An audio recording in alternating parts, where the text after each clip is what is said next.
let us get started. The first thing I'd like to do is to thank all of you for being here. Understand you take a busy time off from your busy schedule to be here today with us. And before we start, shall we make sure that you have, perhaps you can want to make sure that you have pen and paper with you to take out some notes if you have, and I would like to take this opportunity to also to wish all the mother a happy Mother's Day. It was supposed to be yesterday, last week, right? Last Sunday. Happy Mother's Day. And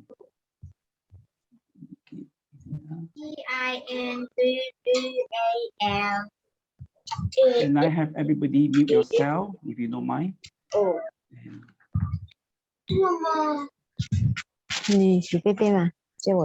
A happy Mother's Day, belated Mother's Day to all the mothers out here with us today, right? And thank you for your participation. As I mentioned earlier, in the next 60 minutes, I need your full attention. It's not easy for us to have our guest today, Kim, to share with us her real experience, right? And then if you happen to have your mobile phone with you, may I request you to put them in silent mode, and it would be nice if I were to have every one of you to turn on your what we call camera, your camera. Okay. So how do we run this particular sharing session? It will be divided into two parts. Part one, Kim will come in to share her experiences, right? And then part two, you take any question that you may have towards the end of the program or towards the end of the sharing session, right? If you do have any question, please key in or type in your question into the chat box, and then we should attend to your question at the end of the sharing session. After Kim finish her sharing session. Okay. Okay, a short introduction about myself.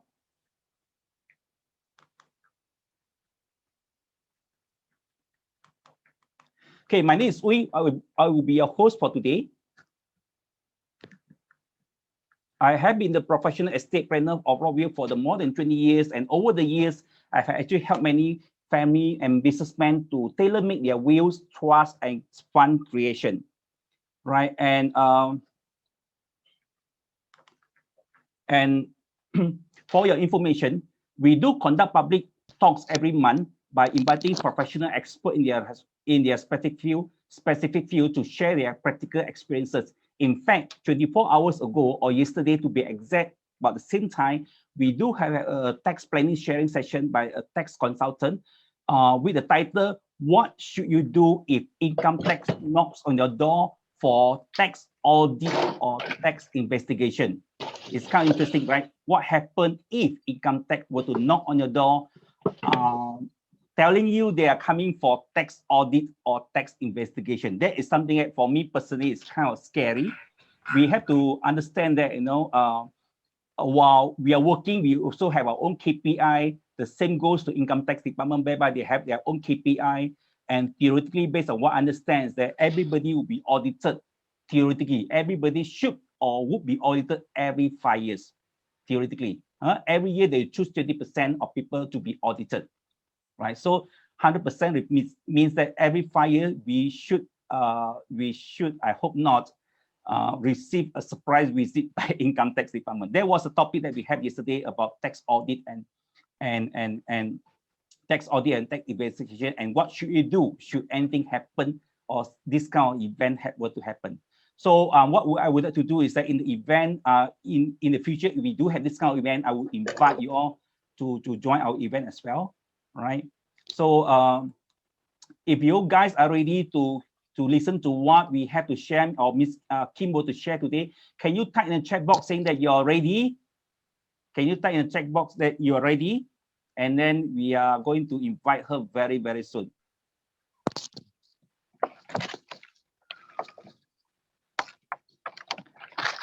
Okay. Give me a minute. My colleagues are telling me that I have to admit more people. Give me a minute. Give me a minute. Sorry. I was told there are more people wanted to be admitted into this room.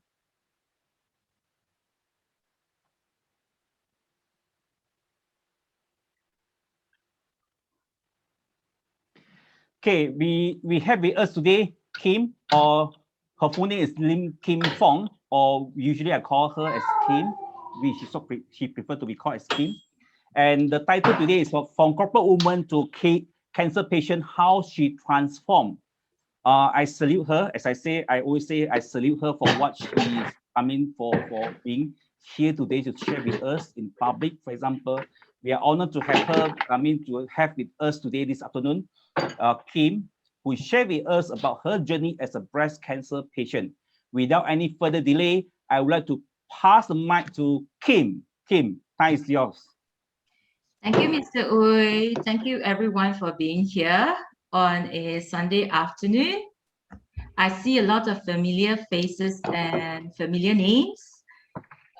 Seriously, I'm very thankful for all of you to be here. Okay, I'm going to share my screen now.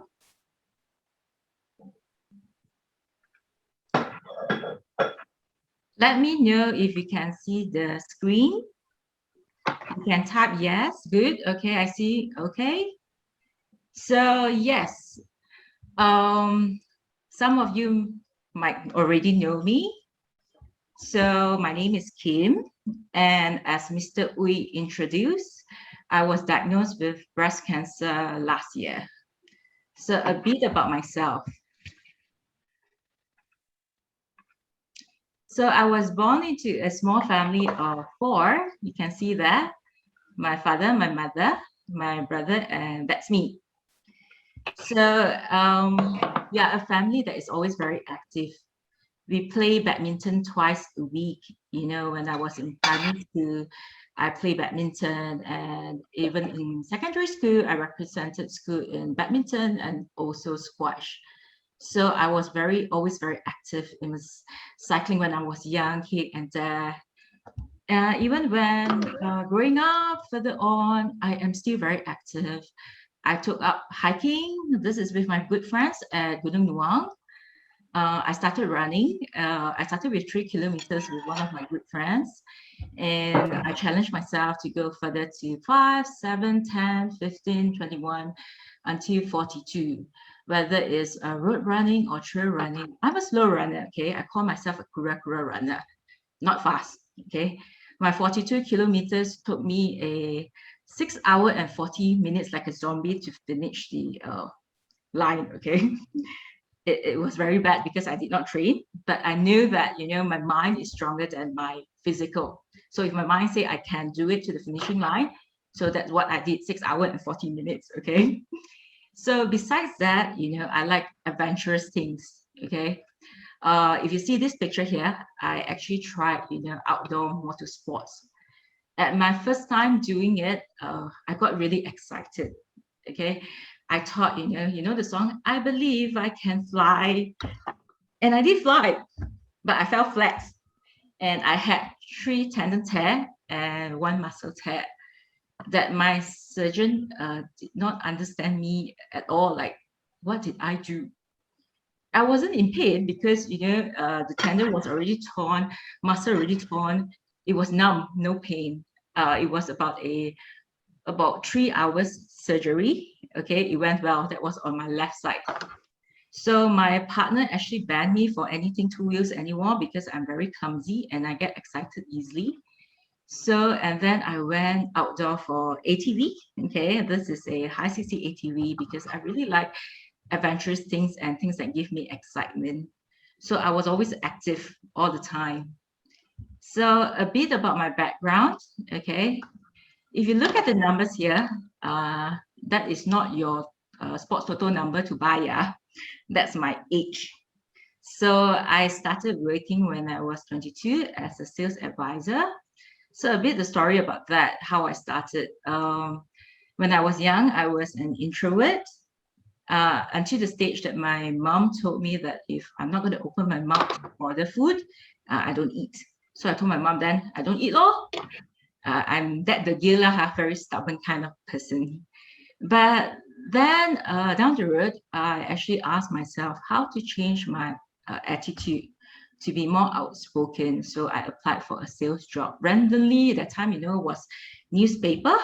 I just write in and applied for a sales job. And then I landed myself to a automotive company and started my training. And when you're in sales job, you're forced to talk, right? Because if you don't talk, how are you going to sell, right? So I did, and I did well. And then opportunities started to open up. Other offers started to come in. I continued to progress in my job.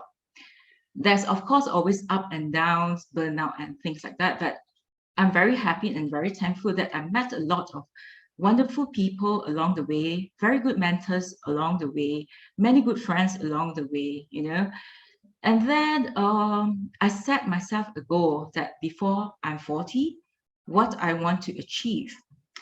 So about 2 years ago, I even registered myself for MBA course to continue further my studies and also to upskill my knowledge.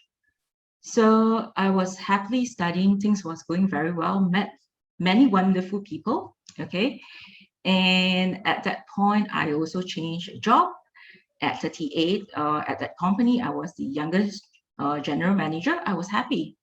At that point of life before 40, I thought I had it all. What could go wrong? I was active, although I slowed down a few years before because of work, okay, making excuses not to exercise as much as before, but I still do. And, I was studying and studies was going well. Career was doing fine. I was happy.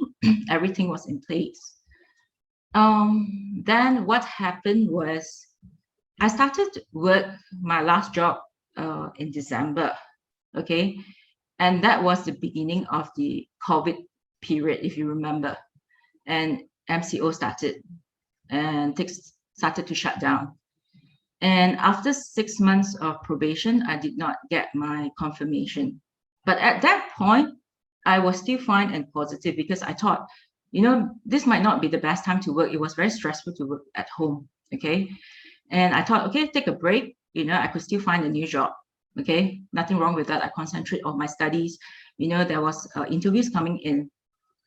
But in April, end of April, what happened was I woke up one morning and my right breast was swollen, badly swollen, very painfully swollen. I was scared. Okay, that never happened to me before. But I in my mind, I thought that it couldn't be anything bad. I had my checkup, body checkup in November, and there was no sign of anything serious, no red flag. Blood test result was good. So I thought, okay, nothing wrong lah, don't bother lah. After a few days, it was still swollen. So I quickly called my GP. But at that time, my GP's clinic was closed because of COVID case. And he told me to quickly go to the nearest hospital to get it checked. So I did, okay, quickly go to the nearest hospital lah. But at that point during pandemic, we have this fear. I struck off the low income because it actually does not only affect low income people, it affects everyone in general. I needed help, but it was locked down. Who to help? Who to call? I was emotionally scared, okay? Definitely financially impacted. I wasn't employed, okay? Concerned about attending hospital appointments because COVID cases was very high at that time, okay? It was the beginning, okay? Whether to go to the hospital or not, you also feel very scared. And if any bad result come out, what happens to my family? So I went to the hospital and then they referred me to a general surgeon. And the general surgeon, right, just touch like that, and then told me, right, oh, you actually nothing serious, like you can get it removed tomorrow too. And I was like, huh? Are you serious? Then I told him, no, you give me the medication for 5 days, okay, and I see how it goes. Then after 5 days of taking the anti-swelling medication, swelling went off lah. Okay, very happy. But the lump was there. And it was a big lump. Okay, this was a lump. And being myself, and I think a lot of people out there, we try to, deny, okay, not to believe that it's something serious. Maybe it's just an infection, maybe it's just a lymph node swelling, okay, maybe this, maybe that, because I had no family history of cancer, breast cancer. So it couldn't be me, right? What did I do wrong? So I just ignore it and, think that, maybe one day I wake up, it will be gone on. Days after days, months after months. And 2 months later, in July, it didn't feel good, okay? Before this, I was already starting to feel very tired easily. And it gets more tiring every day, okay? So in July, I called my GP. His clinic was open and I quickly went to see him. So he checked the lump, okay? The moment he checked it, he told me that it's not normal, it's very hot. He asked me whether it's painful or not. I say, yes. And he said, oh, maybe painful, might not be serious, but it's not right because it's very hot, okay? So he told me, quickly go and see a breast surgeon. So he referred me to a breast surgeon, which I quickly gave a call, but I did not know the waiting list was so long. I was like, more than a month to wait for my appointment. Then I told the nurse, can you just help me out? I have a huge lump, okay? I can't wait for more than a month. Luckily, the nurse was very helpful and arranged for me an appointment 2 weeks later. Still have to wait for 2 weeks. So that was end of July. That's when I first met my breast surgeon. So when I first met her, I was still very positive. I was thinking, it can't be so serious now. Still the hope there. So when she met me, she explained to me, okay, after she touched my tumor, checked everything, she said, maybe it's stage 1, don't worry, okay? She explained to me if it's stage 1, what I need to do. So if it's stage 1, you might just need to do radiotherapy or, remove your tumor and take some medication. But then I still need to do my mammogram and ultrasound. So I started with my mammogram, okay, that's the mammogram, and ultrasound. So during the ultrasound, the doctor will explain to me from the screen and from the face, right, from her expression, right, I already know it's something not right. She told me that the lump, the tumor, was very bumpy. So it's very suspicious. And she quickly told me, to do a biopsy. So this is the biopsy, okay? What is a biopsy? Is a thicker than normal needle, which they poke it into your tumor and remove some cells to do the testing. So I have to wait for the biopsy report for a week. A week of torture, of being scared, not able to sleep. It was bad, okay? But I still go through normal things, normal routine and everything, try not to think. So the day came where I have to go and take my biopsy report. So my doctor sat me down. Luckily, she did not dilly-dally and go around the world to tell me my result. She just sat me down and told me, Kim, this is the result. It's positive with cancer. And you are at stage 2. So 3 centimeter, it was 3 centimeter tumor at that point. So she told me that I'm at triple negative and it's very aggressive. My Ki-67 reading was at 90%. Triple negative affect around 10 to 20% of breast cancer patients. We do not have hormonal therapy or targeted therapies. We only have chemotherapies and radiotherapy to go through. It's a higher grade cancer, and it's one of the most aggressive cancers compared to the other cancers. So she told me to quickly arrange for my operation, lumpectomy. Okay, my tumor was above the breast. It's actually nearer to my armpit side. Okay. In November, when I did my body checkup, it was a female GP. She did all the checking and she did not spot anything to highlight to me. And this is end of July, okay? there's a 3 centimeter tumor surfacing out. So I discussed with my partner, and he told me, sit down, calm down, let's arrange it 2 weeks later. So 2 weeks later, I went for my lumpectomy. Okay, everything went well. Okay, so after lumpectomy, okay, we have to drain out our fluid, okay, from the operation, the extra dirty fluids out, the bloods and everything out. So after being in the hospital, everything was removed. Okay, yeah, this is the picture of me, okay, and my shirt that I bought. If you actually saw my motor earlier, right before my lumpectomy. So, okay, after the lumpectomy, everything was drained off. Everything was fine, okay? It was just a small surgery. It took about probably 30 to 40 minutes. And then after lumpectomy, I was referred to my oncologist for my treatment. So I met my oncologist, and then he explained to me on the treatment that I have to. Oh, I forgot to say, during the lumpectomy, okay, this is what happened. So during the operation, the doctor will actually take out some lymph nodes, okay, the sentinel biopsy, which is insertion of the blue dye to your lymph nodes to see whether there's any cancer spreads. So my surgeon told me, right, she will only remove probably 2 or 3 lymph nodes.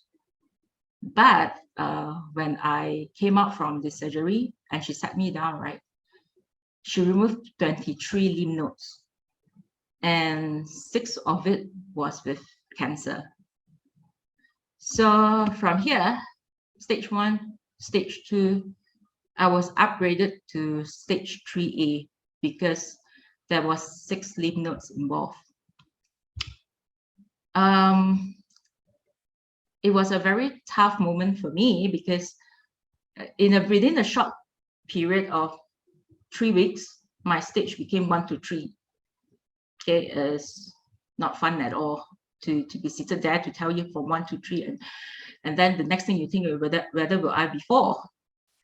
So I was quickly referred to the oncologist, and the oncologist sat me down and told me that I have to go through 16 chemotherapy and 20 radiotherapy.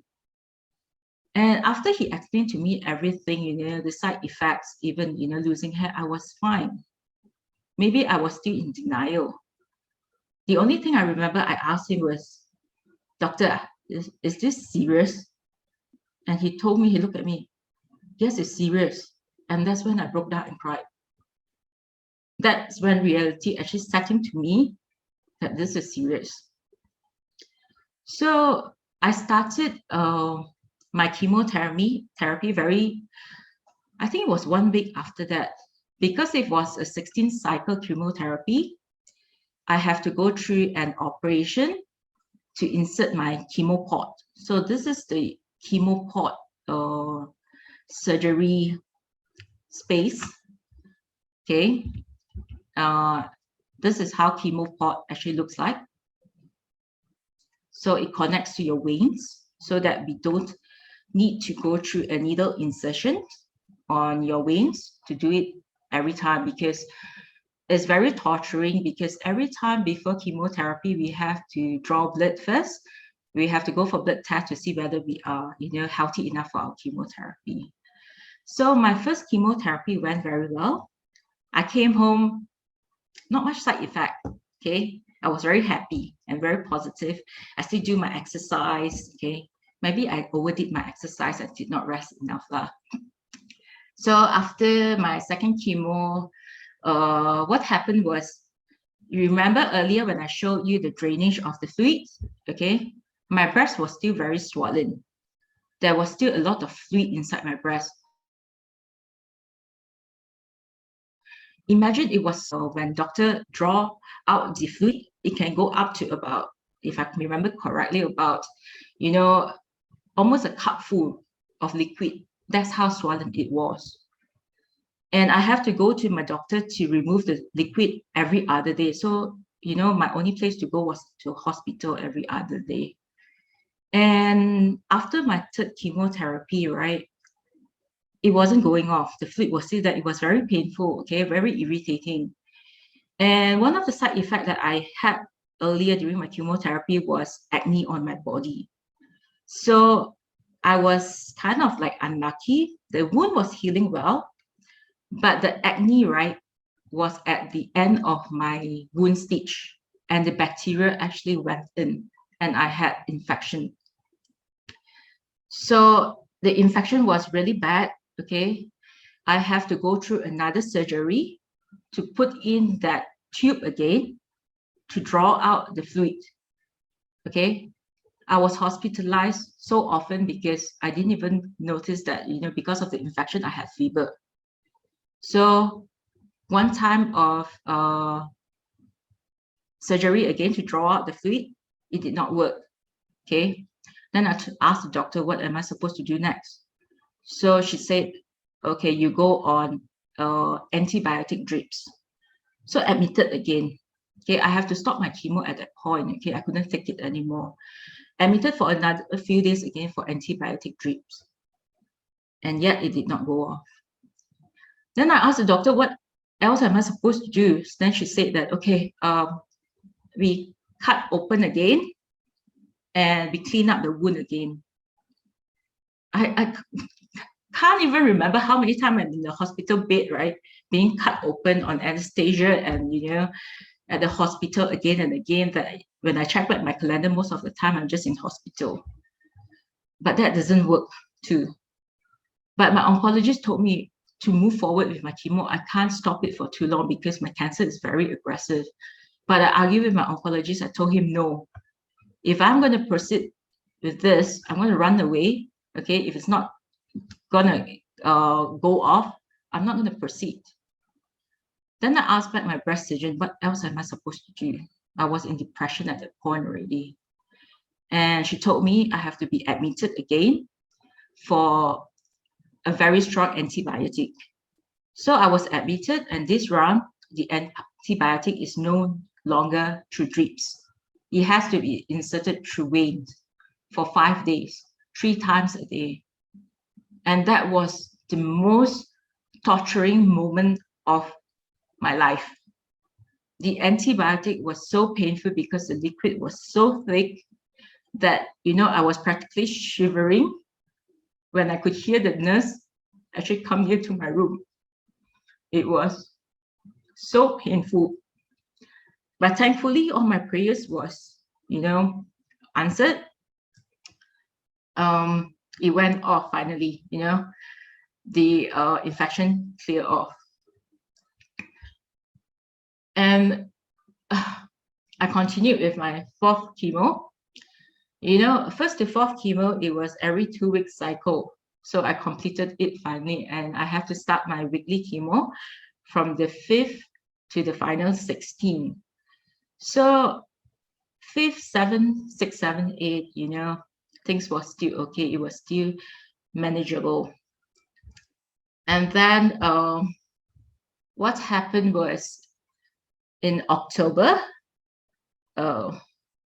my brother passed away. And I was in hospital that time, and I don't know what to do. I couldn't even arrange for my brother's funeral. Thankfully, for my aunt and uncle at that time helped me to arrange everything. And I could only attend his funeral for a very short time because, when we are doing chemotherapy, our white blood cell is very low and we are easily infected by everything. So I could only attend his funeral for, really a short time, maybe half an hour like that. And the worst part was my mom is in a home care. Okay, she's 71.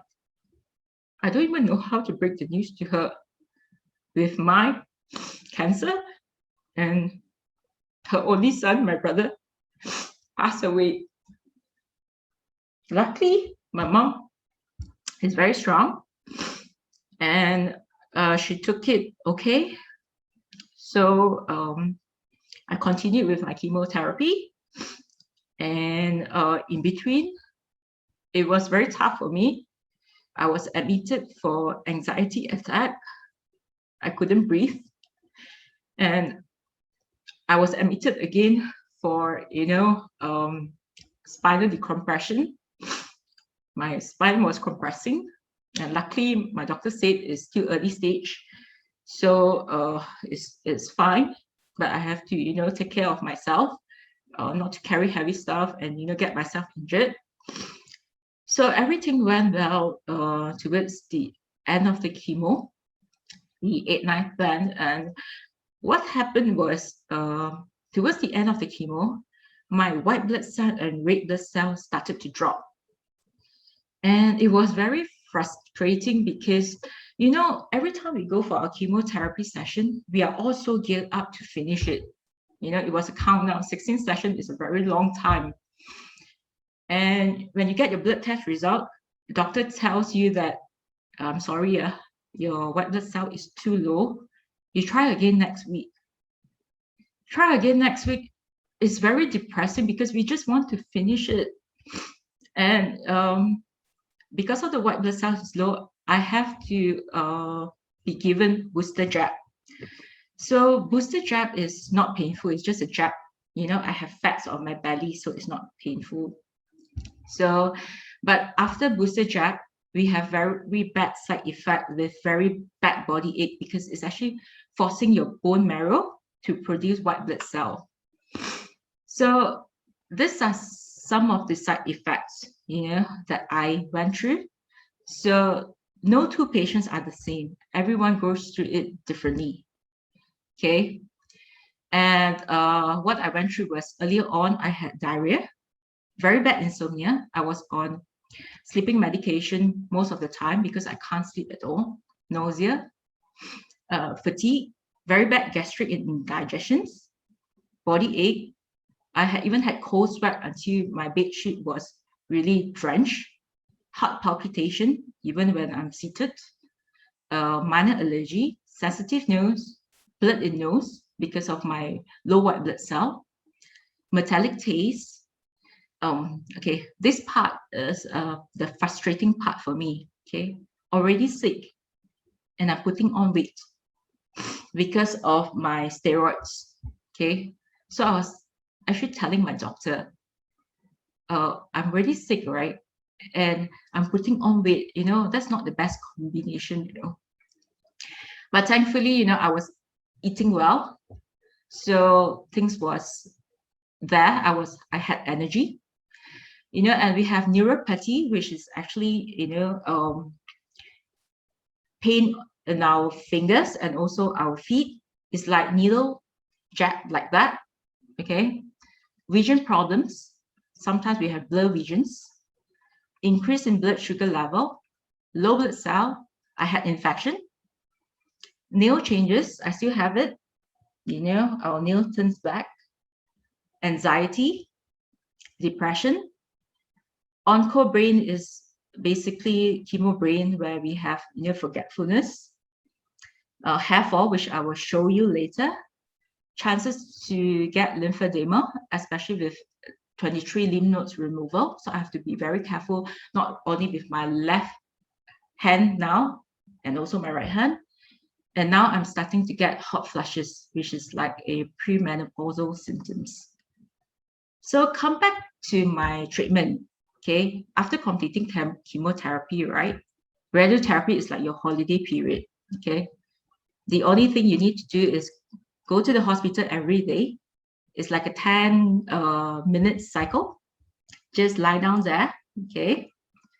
And 10 minutes like that, you are done, okay? Not too many side effects. That's the good thing. So 20 cycles went by, okay? I was very happy.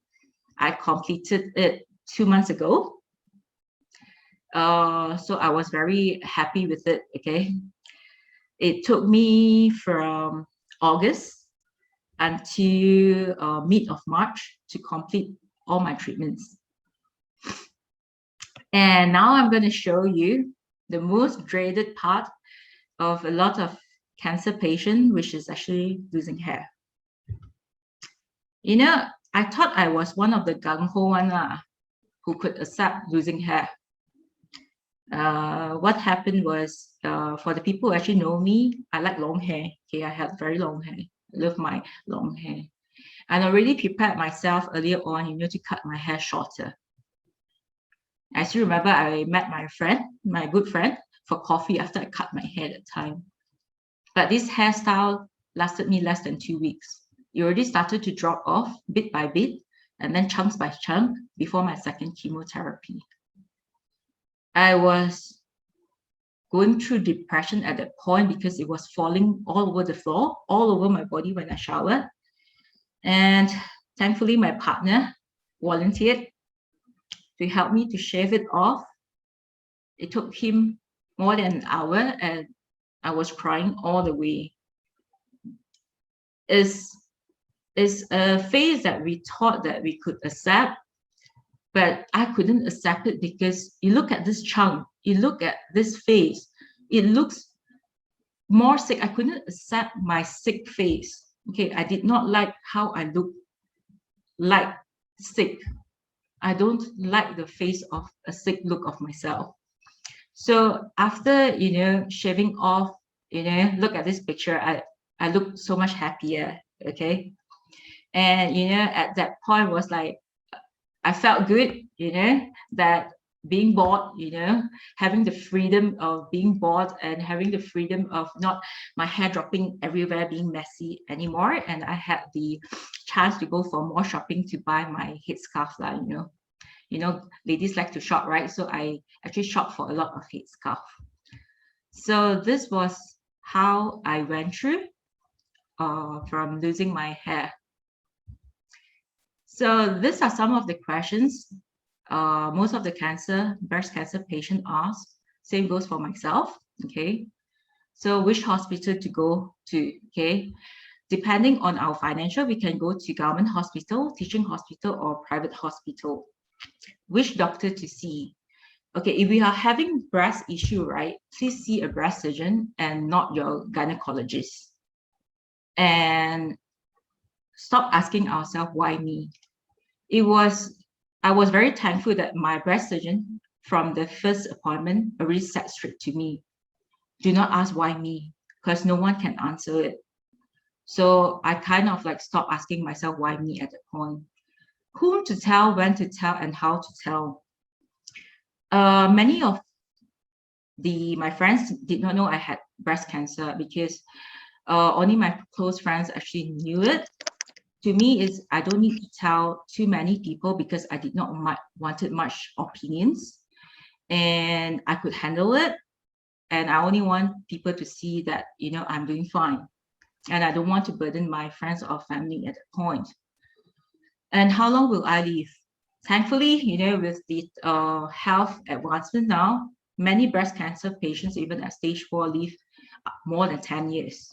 Okay. What not to eat? During chemotherapy, I ate everything because we need food to have the energy to fight. Okay. Will I lose my hair? Yes. But it's all temporary. It will come back. Look at my hair now. It's coming back. Will I still be able to work? My advice is, if you have a job, do not quit your job. Okay. You can still work. The chemo side effect goes off after a few days of your chemotherapy. You can still work from home, do some work, get the benefits from your company. Do not quit your job. Will I be normal again? Yes, but a different normal. Just like the pandemic, we have a new normal. We will have our new normal. I will have a new normal. Not the same as me before, but my new self. Will the cancer return? This is a question no one can answer. Okay.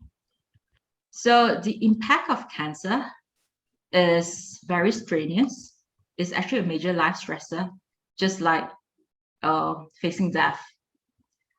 It actually affects you emotionally and psychologically, physically, your role in your family, relationship changes during that period, work changes too, financial situation definitely affected, lifestyle changes, you couldn't do what you used to do at that point. So we go through denial stage. Okay, that's what I did for months. Okay, I was living in denial. angry at everything, with myself, with the choices I've made, angry, why me, okay? And then we stopped and we started to bargain, okay? If I do this and that, I will do this and that when I recover and things like that, We try to find hope. And then we started to have our depression state, because it's not easy to go through chemotherapy, we fall into depression off and on. But I hope that, we don't stay in that stage for long. And we started to accept the fact, that we can go through this and we will survive it. So I would like to ask all of you, okay, to type into the chat box, what do you think is the main risk of having breast cancer? Just type into the text box, okay? And then we'll come to the answer later. Okay, while you type into the chat box, I will run through some of the risks of causes of breast cancer, okay? But what you type in is what you think, okay? Not from here. So normally we will read that the causes of breast cancer are, for older women, okay? And women who has dense breasts, early age of period, late menopause, going through hormone therapy, has previous cancer diagnosis, or family who has breast cancer, genetic issues, overweight, lack of exercise, this and that, and everything else. If you're a smoker, you're drinking alcohol, and everything's like that. Okay, even yes, some people wrote their stress, food, yes, family history, type of food that we eat. Okay, let me read. Yeah. So yes, it's a mix of everything. Okay, now I will share with you what is the biggest risk of getting breast cancer.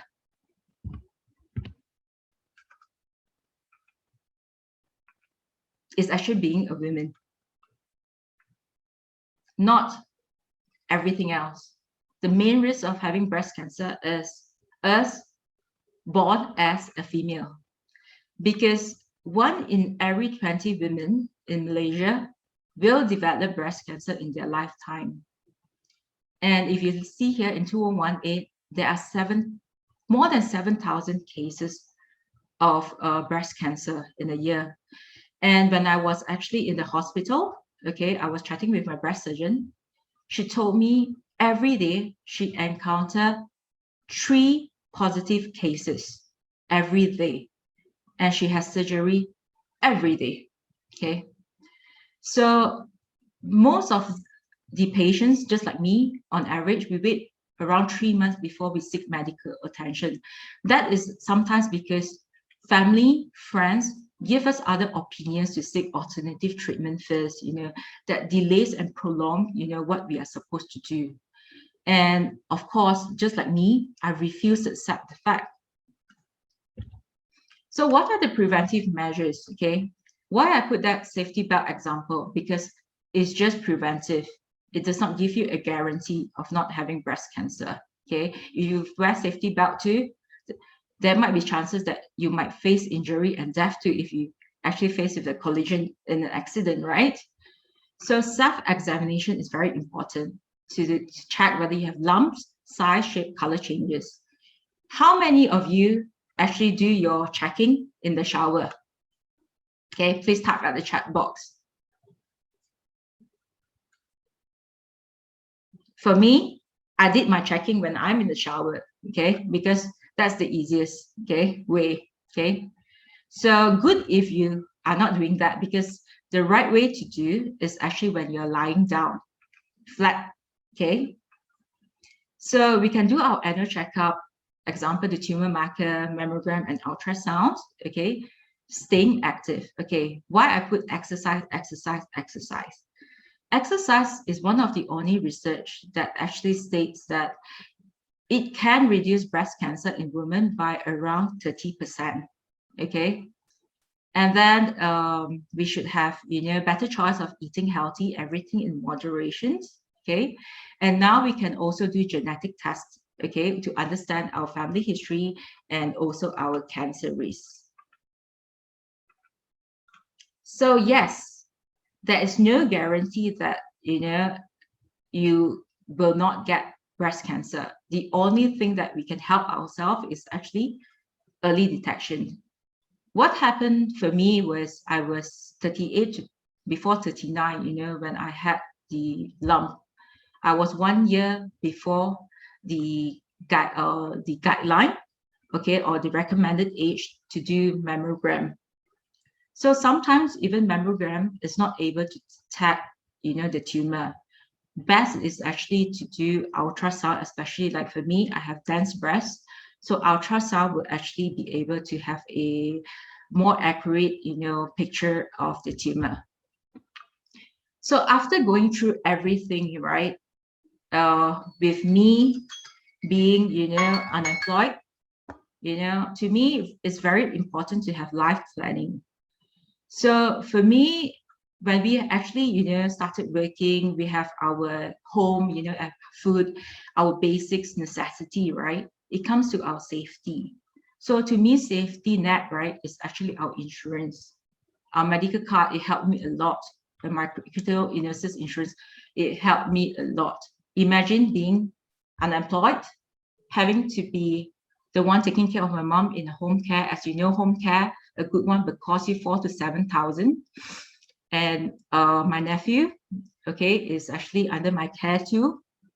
So with this kind of financial burden, if we do not have proper life planning, right, no matter how high we climb up, because we will have more responsibilities, right? And when this strikes us, we will actually fall down to the basic again, losing everything. And what I realized, right, will is very important, because example is my brother passed away without a proper will, okay, and it caused a lot of issue. So writing a will is very important to find the right, person, who knows how to advise you properly to write it. So why I say that financial planning is very important.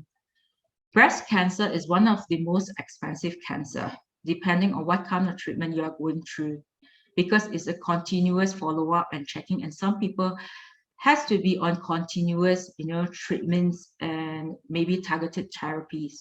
It can go up to 395,000 as this survey is being done, okay?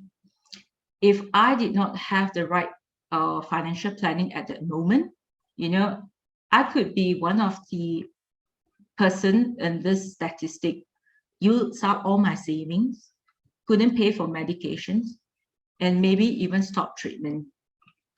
I have to go for my follow-up every 3 months, and this is going to be forever, because breast cancer is not something that can be treated and is the end, okay? There are always chances of it recurring. So what are the tips on managing fear of cancer recurrence?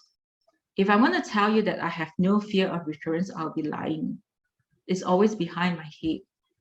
Even my oncologist told me that I am at a very high risk of recurrence because my cancer cell is very active. What my doctor puts it like, because my Ki-67 reading was 90%, my cancer cell has nothing better to do, nothing much to do, but to attack me. Follow-up care plan is very important. Recognize your emotions, okay? Validate your emotions. Do not put it aside. If you have fear, you have problems, validate it. What I believe is spot the problems, stop it and swap it to something positive, okay? Be well informed on where we are at, our history, and and the chance of recurrence, so we know how to plan, make healthy choices in whatever we do. And I always advise new cancer patients to trust your doctors. Many will tell us to try alternative medications, but your doctors are the one who is highly qualified, many years with research and everything proven that the best thing for us. Complete your treatment. It's not easy, okay? I'll be lying that it was an easy 7 month journey. It's not easy, but it's something that we can manage and we can complete it and we can go through it. Have a support system, whether it's your partner, your family, your friends, or even NGOs. There are many out there that will be able to, be there for you. Listen to your body. If you feel that, part of your body is not feeling well after few months, my doctor was telling me if part of my body after 3 months, I still have pain, don't ignore it. Seek for medical attention. This is a marathon, not a race. We can't expect overnight miracle, okay? It's a long-term journey, okay?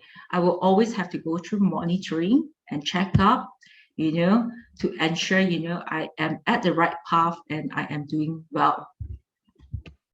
So there are many helps out there, many NGOs out there. So let's talk about work, okay? I'm not going to stop working, okay? I'm not going to be a cancer, survivor that is going to sit down and do nothing and think that, I can't go through stress anymore, and do nothing. No, that's not the way, okay? We always talk about work-life balance. If you know the word ikigai actually means finding purpose, okay? And excitement in life. I believe in work-life alignment, which means that, I find excitement and purpose in life that I feel happy to do. And that's the work that I'm going to do that can give me a 360 of my life. And I like how Marie Kondo put things, eliminate things that does not spark joy in your life, okay? Whether it is your possessions, whether it's your clothes, whether it's your toxic friends, eliminate it away, okay? We don't need that in our life, okay? And I've been reading this book with one of my friends recommended to me. This is the second time I'm reading it. Think Like a Monk by Jay Shetty. It actually teaches you to have peace and purpose in everyday life. Okay, so that is what I'm always searching and still finding for. And 2 weeks ago, I actually joined Breast Cancer Welfare Association Malaysia for a 3 days training to be a volunteer counselor. And after the 3 days, what I found that is so important, that's why I call it a rule of thumb, which I've forgotten down the road throughout my life, is actually active listening. A lot of time we think that, the world surrounds about us, everything is about us, but it's actually not, we should always listen 4 times and only speak once, because as a rule of thumb, to be a counselor or to be a counselor, we must focus on the person in front of us and not about ourselves. I think this is very important in our life, whether with our family, with our relationship, or even at work. So yes, this is my final slide. Okay, a lot of people in my life, even when I was working, actually asked me, Kim, don't you get bored of going through so many interviews? I have to say, to get to where I am, it wasn't easy. Okay, I went through many interviews and many rejections. Okay, and people ask me, don't you get bored of rejections? Actually, no. I find that every rejection and every interview I went, is an opportunity for me. And then I always say, what's wrong with falling down? What's wrong with rejection? It's an opportunity for you to realize that one day, one of it might be able to make you fly. If you don't try, you never know. So thank you everyone for being here to listen to my journey. And if you have any relevant questions to ask, feel free to type it on the chat box. Back to you, Mr. Uy. Thank you, Kim. Thank you for your inspiring sharing. As what Kim said earlier, if you do have any questions, please type in the chat box. Otherwise, you can open out your mind and ask Kim directly. Also, no problem. Any one of you have any question can always type your question in the chat box or open your mind and ask your question direct to Kim if you do have anyone.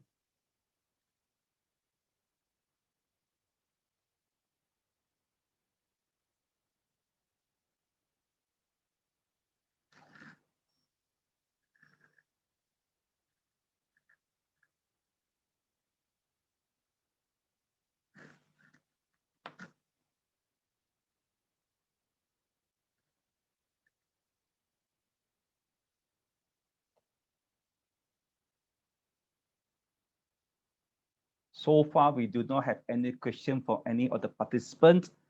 In the meantime, maybe Kim, do you have any other things to add on besides what you have shared with us just now? You're muted, are you? Yeah, you're muted. Yeah. Yes, Mr. Uy. Yes, I am muted. Okay, maybe they will have questions later, but I do have a question for you, Mr. Uy. As we all know that you are a expert in estate planning, and I have some questions on wills, you see, because even for myself, I had a lot of misconceptions about wills. Okay, and one of it is always, when is the best time to actually write a will? Okay. So these are the same question that I always hear from people in my daily job. People always think that we should not talk about will, if possible. It's a taboo issue. I mean, taboo topic for us to mention about it at all. And in fact, writing a will for me is so important in the sense that because I do have a real experience whereby there was one particular incident happened to my eldest brother who passed away in an motorbike accident long time ago. So I still remember that during that time it took my parents close to 10 years. Can you imagine? Close to 10 years to actually to inherit his saving account. I think it's what 1,000 over ringgit from Maybank. 1,000 over ringgit. I mean, my parents had to wait for more than 10 years. Can you imagine? But of course, be very frank, it was long time ago. Having said that, nowadays with the advancement, with the advancement of technology whatsoever, even for people to inherit asset from people who pass away without a will, it takes ranging from about 1 to 3 years. It take about 1 to 2 years. So the question we have to ask ourselves is that during this particular period of 1 to 2 years, how are we going to support our family? What would happen to our kids, for example? How about their schooling, for example? Can you imagine while all these things happening, for example, the kids are in the university, in the school, for example, can we afford to ask them to stop schooling?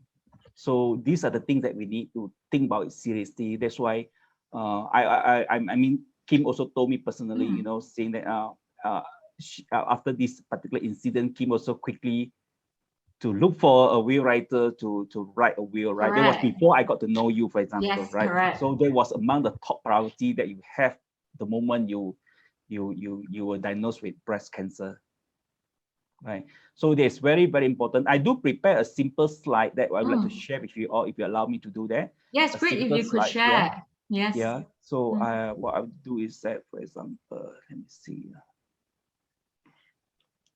So these are the common misconceptions that people have when it comes to will writing, for example. Usually people say, whatever I have automatically go to my family members, my spouse, my children. That is the first misconception people may have, for example, automatic. And secondly, people always say, I'm too young to write a will, too young, right? And what more to say? Some people say it's too expensive to write a will, right? Later I'll tell you how much it costs you to write a will. You'll be shocked, when people say that it's too expensive to write a will. And a common reason I got from people is that they say that I have no time, just too busy my office work, for example, right? So let us explore, one by one. My family will get everything when I am not around. Is that correct? You are 100% correct. But remember, when the person passes away without a will, with or without a will, all the assets would be frozen immediately by law. That is law. And then for people who pass away without a will, then the family has to apply to High Court for letter administration. As I mentioned earlier, you usually take about 1 to 3 years, 1 to 2 years to get an LA from the High Court, right? And the issue applying for LA is that, when a person passes away without a will, then his estate will be distributed according to the Distribution Act 1958, amended 1997. Can you imagine, everybody worked very hard, for example, buying a house for the family. Can you imagine we have been patiently and disciplinedly paying for our monthly installment over the years, and suddenly they say, for example, the husband passes away. And this particular scenario, under this particular Distribution Act, in other words, the house which is originally owned by the husband or the father now will be disputed according to Distribution Act 1958, amended 1937, means that the spouse will get 25%, the children 50%, and guess what? The balance 25% will be given to the husband parents. In this case, will be the parents-in-law to the wife. There's no issue about it. There's no issue about it because we love our parents, right? Be that parents or parents-in-law. But the issue is that, think about it seriously, when the parents-in-law pass away one day, this particular 25% will be passed down to the brother or sister-in-law. Is that what we want? But that's not the law says so. The law says so. Okay, second thing. Whoever were to be listed as the beneficiary in this example, spouse, children, or the parents-in-law, among themselves, they had to choose one to be administrator. That's why we can always see in the Hong Kong drama whereby the family fight here and there, the kind of things, because one of the main reasons because they are not able to settle or not able to agree who to be appointed as the administrator. Because bear in mind, the power administrator is, the administrator is very, very powerful. Without a will, then they had to choose among themselves who to be appointed as administrator. And thirdly, in order to apply for letter of grant, letter administration from the High Court, the family must have 2 guarantors, or what we call 2 sureties. While we are alive and healthy, if suddenly somebody wants us to be the guarantor for their car loan, for example, we try to, if possible, in Hokkien we say siam, try not to be involved to be guarantor even for car loan. Can you imagine what will happen if a person passes away without a will? In order to apply for the LA for High Court, 2 sureties or 2 guarantors are compulsory, right? 2 guarantors.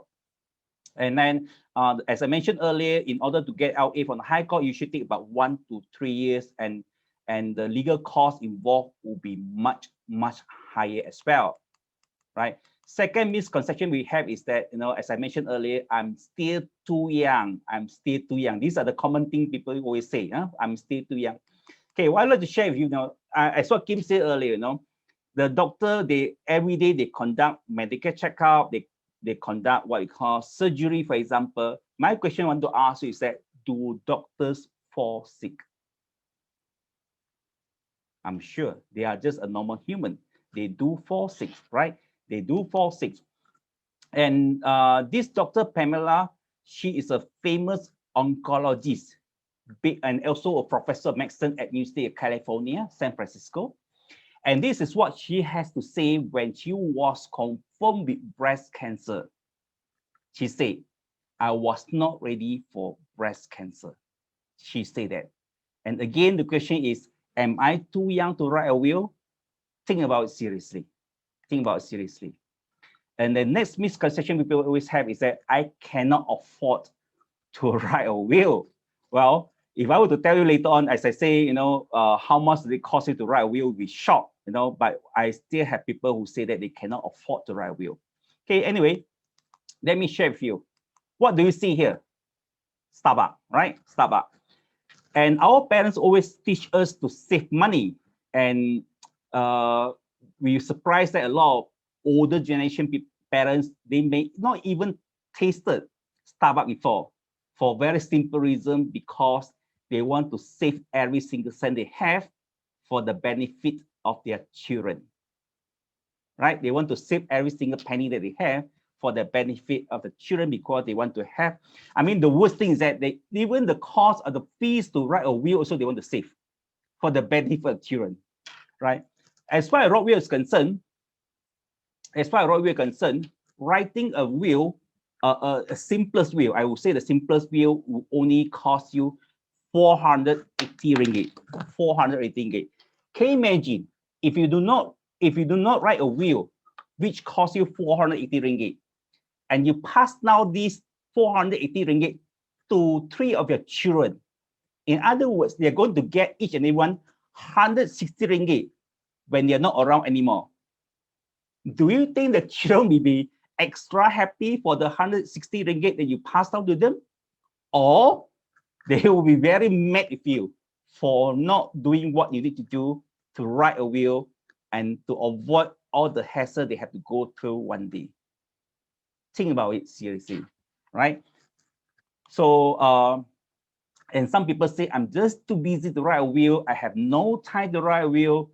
And this is a photo that I have. I mean, everybody knows about him. This is a photo that taken while he was still prime minister. Basically, he's dating his wife for afternoon tea, right? And somehow somebody managed to take the photo. But the point is that, you know, as far as Dr. M is concerned, finding time to date his wife is important. So I believe the same goes to our family, for example. The fact is that we work so hard simply because we want to provide the best to our family. Wow, sorry, yeah? I still have people want to be admitted. Okay. So, I mean, we work so hard simply because we love our family, right? Definitely, we do not want to to our family to remember us for leaving them something that time-consuming and heartbreaking and expensive way of administrating our asset in the future, for example. So writing a will is not going to take a lot of time to write a will, right? If we are so, I mean, we love our family a lot, for example. What I would like to say is that take action now. Take action now. If you need to contact me for any information, I will more than happy to do a Zoom session with you for 30 minutes and then to understand you better, and I can advise you accordingly. And what you can do is that you can what I call go to my I have set up a Calendly appointment whereby you can scan, I mean, you can jot down the Calendly appointment and then choose a slot that's convenient to you. Otherwise, you can always scan my, I mean, you can jot down my phone number as well and WhatsApp to me, and then we can fix an appointment about how can I help you to plan your estate planning, right? So that is my little sharing about why it's important for us to write a will. And writing a will is not meant for people who are not healthy or people who are old. And in fact, I will encourage everybody to write their will today, right? So back to the chat board. Let me see if we do have any other questions that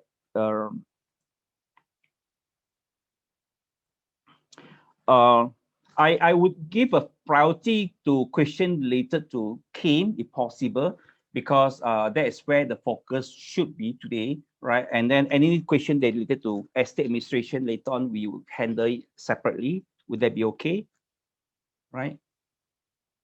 Or Kim, do you have any other thing to add on? So far, I'm good. Yes. What made you to quickly write a will? No, if you don't mind to share. Okay. What happened, right, was long time ago, before my brother was married, he actually wrote a will with a lawyer. And it was just, you know, a estate, not the estate lawyer, you know, a normal lawyer when he actually bought the property. So what happened was after he passed away, okay, we thought there's a will. What could go wrong, right? But we were not advised that, you know, if someone remarried or after you married, your will is actually void. So it's as good as no will. So that actually triggered me that, you know, during that period when I was in, you know, in chemotherapy and my treatment, it's so difficult, you know, to manage, you know, the estate without a will. Like you say, you know, you have to file for LA, and if there's any dispute and everything, okay, thankfully for me that, you know, I could manage without his estate. But you know, the trouble that we need to go through, okay, without a will. So that actually triggers me, right, I do not want to leave such a mess to my family, okay, if I'm not around anymore, because it's really heartbreaking. I have to, you know, coordinate with the lawyers and disputes and things like that for it. So to me, if just a simple thing, it doesn't cost much, you know, how people say, uh, 唔使煩 already, don't need to think so Correct. much. It just takes you really fast to get a will done. Really doesn't cost much at all. Why don't I get it done? Then giving, you know, people after me so much problems. That's not what I want to do. Yeah, yeah. With the advancement of technology, you know, some people say when the person's passed away, what we can do, the family member can do is that, you know, that's what we commonly hear is that quickly withdraw bank money from the bank. But that is happening. I mean, that is what people are still practicing. But at the same time, we also must understand that, as I say, with the advancement technology, when a person being registered as a deaf person at the Jabatan Pendaftaran Negara, mind you, the system, the internet, I mean, the computer system all link out. So very soon, for whatever reason, which I don't know, even the bank may be aware the person passes away, and under the law, the bank have the legal duty to actually freeze the account. So my question is that how would the kids in particular have food on the table, for example? That's why it's very, very important. I would urge everybody to look into this matter seriously. If you know, that's why we work so hard, because we want to provide the best to the family. Okay, any final question? We come to, I mean, it's already 3:20, you know, and originally we planned for an hour event, but it's good, you know, we have a lot of sharing from Kim. We very, very insightful. I would say that it's the first-hand information that we have from her, right? And it's not easy. I really to say that. I say many times to Kim also, I salute her for what she is, and she's brave enough to come out and share for the benefit of the public at large, for example, right? It's not easy to go through your own story in the public. It's not easy. Seriously, I salute you for what you are doing, and if you, any one of you have any question, you are always before we close the Zoom, you know, quickly go to the chat room to key in your question if you do have any question to ask. Otherwise, you know, we are going to end this session very, very soon if you have. Mr. Uy, I think there are questions for you. So I guess if you don't mind answering in simple, I think you can go ahead and answer it.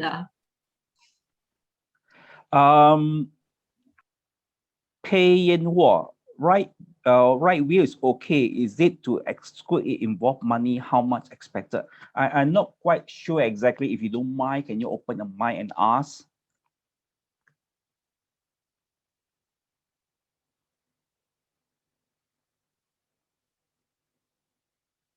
Pay in what? I mean, once written a will, so I mean to follow the will, is it involve administration costs? How much need to pay the lawyer again? To No, money to whoever or the property. Okay, if you have written a will, for example, in the will you should have appointed your executor, right? So when a person passes away, the executor will be the one who have to what we call apply to the High Court for grant of probate, or what you call GP. So I'm not sure in this example who did you appoint as their executor. Is there a lawyer you appointed them as executor? Who shall we appoint to have the minimize the cost? Does it cost cost a lot? Writing very cheap, but distribution that time it can be cost quite a lot of money. Okay, can I ask a simple question? Have you written a will before? No. Okay, let's say assuming if you were to write a will and then you appoint your let's say your spouse as the executor, for example. So in this example, the spouse as an executor and also as a beneficiary, there's no reason for him to charge you a fees. You understand what I say? Unless you appoint a trust corporation. If That I will be my spouse, it means he or she have to do all the job one. So correct. point writing a will one. Also have to go through all the messy process. Okay. Ding dong there. So there's no point appointing my spouse to be executor. She or he is the law. Assuming you appoint your spouse as the executor and he also as a beneficiary, that's why I say, if you were to appoint your spouse as the executor and he also a beneficiary, there's no reason for him to charge of administration fees because he himself is a beneficiary of the estate. But what I'm trying to say is that there's some people in the market whereby they appoint the lawyer to be the executor. That will be a separate story. You understand what I say? Yeah, I know. Of course, when we appoint our close relative, we won't charge money. But once we appoint third party, that involve money. I mean, writing a will starting point is very cheap, but do we need to consider the appointment of the executor because it can involve quite a big sum also? Yeah. So why not we take it offline in the sense that I need some time to explain to you because I believe there's some misconception about this particular issue. You can take down my number. For example, you can text me and then we can take it offline and then I'll explain to you in detail. Would that be okay for you? Okay, noted. Thank you. So if there's no other question that we have, Mr. Ooi, I think there's another question before this. There's a question by Hua Pei Yan, is it? Hua Pei Yan. It's the same person, right?